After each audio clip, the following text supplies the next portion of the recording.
सदस्यज्यू, सम्माननीय सभामुखज्यू, यो भिजिट भिसाको जुन दुरुपयोग विगतका धेरै दिनहरूमा भएका थिए त्यसको लागि एकदमै कडा निर्देशन मन्त्रालय, एयरपोर्ट लगायत त्यहाँ भएका विभिन्न विभागहरूलाई दिएको छ र भिजिट भिसामा गएर त्यहाँनिर कामको लागि इन्टरभ्यू दिएर काम पाउँदाखेरि फेरि फर्केर आउनुपर्ने, फेरि वर्किङ भिजाको लागि अप्लाई गर्नुपर्ने र नेपाल नै आउनुपर्ने व्यवस्था रहेछ। त्यसको लागि पनि एउटा अल्टरनेटिभ उपाय रहेछ।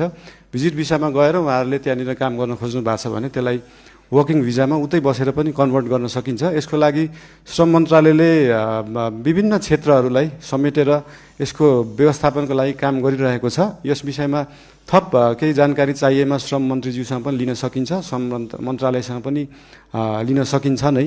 र विद्युतको विषयमा अघि भन्नुभयो, देशभरि जुन हिटर, इन्डक्सन अहिले चाहिँ के छ भन्दाखेरि साँच्चीकै हामी अहिले विद्युतीय युगमा तुरुन्तै जान सकिने अवस्था छैन।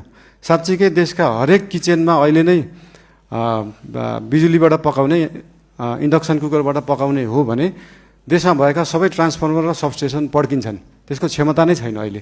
त्यो क्षमतालाई विकास गर्नलाई पैसा चाहिन्छ र त्यही पैसाको लागि 50 युनिटभन्दा माथि चाहिँ 5% भ्याट लाउने कुरा जुन अर्थमन्त्रीज्यूले अस्ति कुरा गर्नुभएको छ त्यो एकदमै धेरै रकम होइन।